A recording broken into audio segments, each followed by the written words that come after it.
Hello, everybody. I have another read aloud for you today, and I think you're really going to like this book. This book is perfect because we're all going through kind of a hard time right now. We can't go out and do the things we like to do.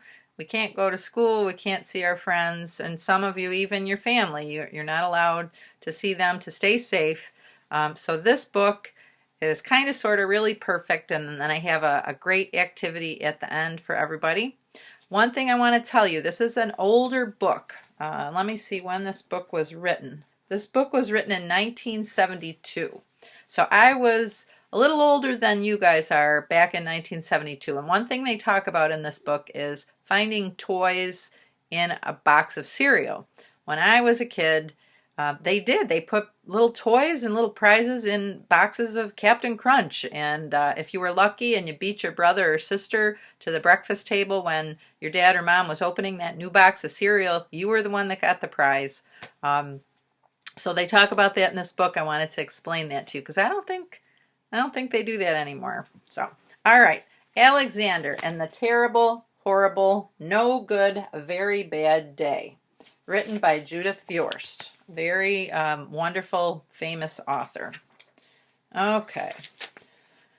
I went to sleep with gum in my mouth, and now there's gum in my hair. And when I got out of bed this morning, I tripped on the skateboard, and by mistake, I dropped my sweater in the sink while the water was running, and I could tell it was going to be a terrible, horrible, no good, very bad day.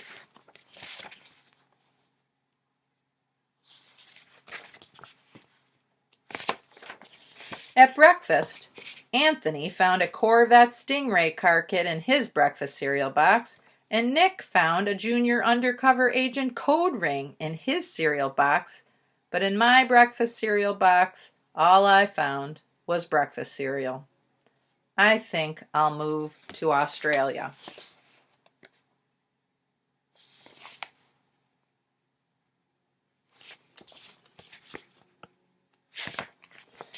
In the carpool, Mrs. Gibson let Becky have a seat by the window. Audrey and Elliot got seats by the windows too.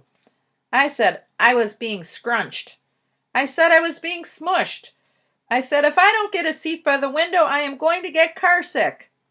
No one even answered. I could tell it was going to be a terrible, horrible, no good, very bad day. At school, Mrs. Dickens liked Paul's picture of the sailboat better than my picture of the invisible castle. See if you can look at his picture there of the invisible castle.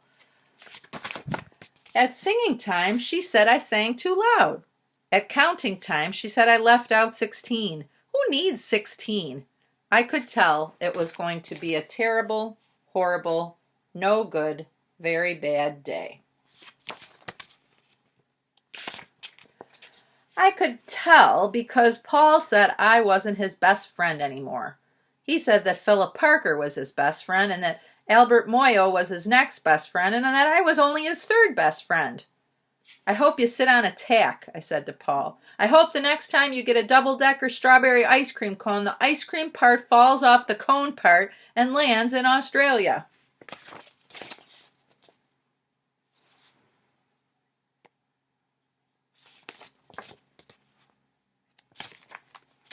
There were 2 cupcakes in Philip Parker's lunch bag, and Albert got a Hershey bar with almonds, and Paul's mother gave him a piece of jelly roll that had little coconut sprinkles on the top.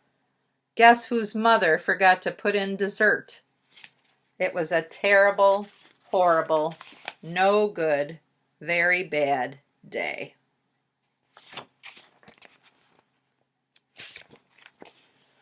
That's what it was, because after school my mom took us all to the dentist, and Dr. Fields found a cavity just in me.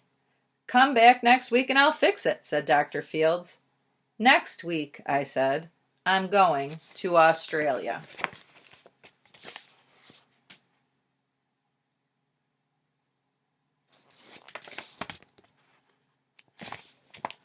On the way downstairs, the elevator door closed on my foot, and while we were waiting for my mom to go get the car, Anthony made me fall where it was muddy, and then when I started crying because of the mud, Nick said I was a crybaby. And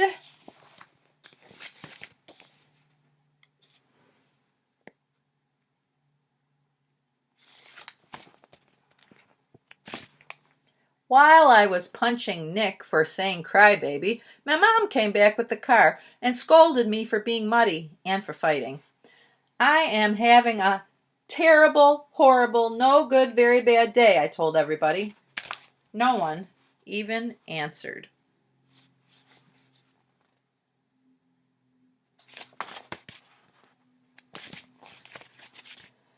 So then we went to the shoe store to buy some sneakers. Anthony chose white ones with blue stripes. Nick chose red ones with white stripes. I chose blue ones with red stripes, but then the shoe man said, "We're all sold out." They made me buy plain old white ones, but they can't make me wear them.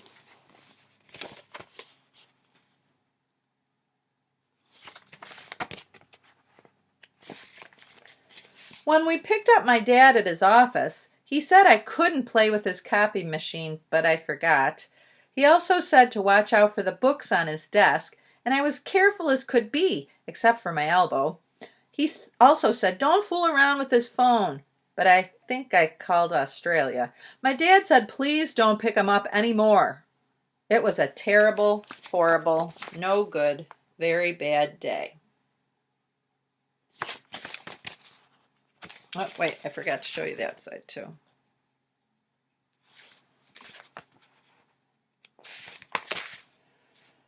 There were lima beans for dinner, and I hate limas. There was kissing on TV, and I hate kissing.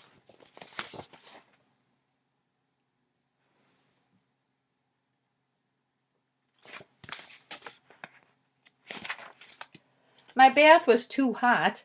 I got soap in my eyes. My marble went down the drain, and I had to wear my railroad train pajamas. I hate my railroad train pajamas.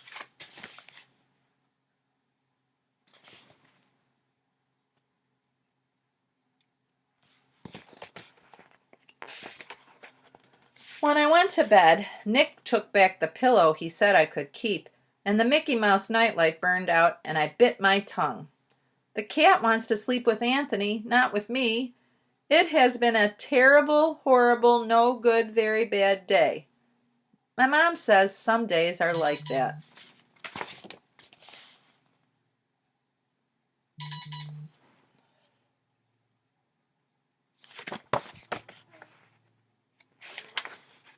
Even in Australia.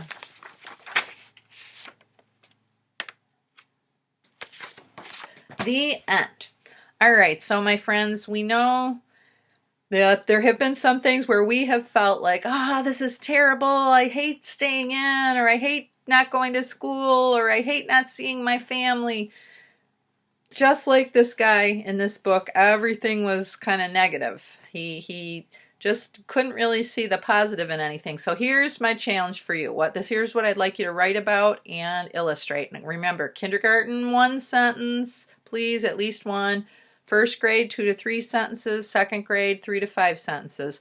I want you to write about one thing that's been really hard for you, something that you have felt like it's a terrible, horrible, no good, very bad day, that, something that you're missing or something that you wish you could be doing. But then you just write that, a little piece about that, a little tiny bit about that. But then I want you to say the opposite of it. And I want you to say something that has been very positive about our time that we've been apart. Maybe you really enjoy spending more time with your family, or you really love doing puzzles with your family, or playing board games, or any of the things that we've all been doing to try to entertain ourselves. So you tell me one thing that's been really hard for you, but then I want you to also tell the positive and what you did maybe to make that terrible thing better for you, and other things that you've really been enjoying. Okay, so we'll say a little bit of what's really bugging us, but then a lot of the positive. All right, my friends, that's your assignment, and I look forward if you can have mom or dad share them with me on Remind. I would absolutely love it. All right, I hope everybody has a thrilling Thursday.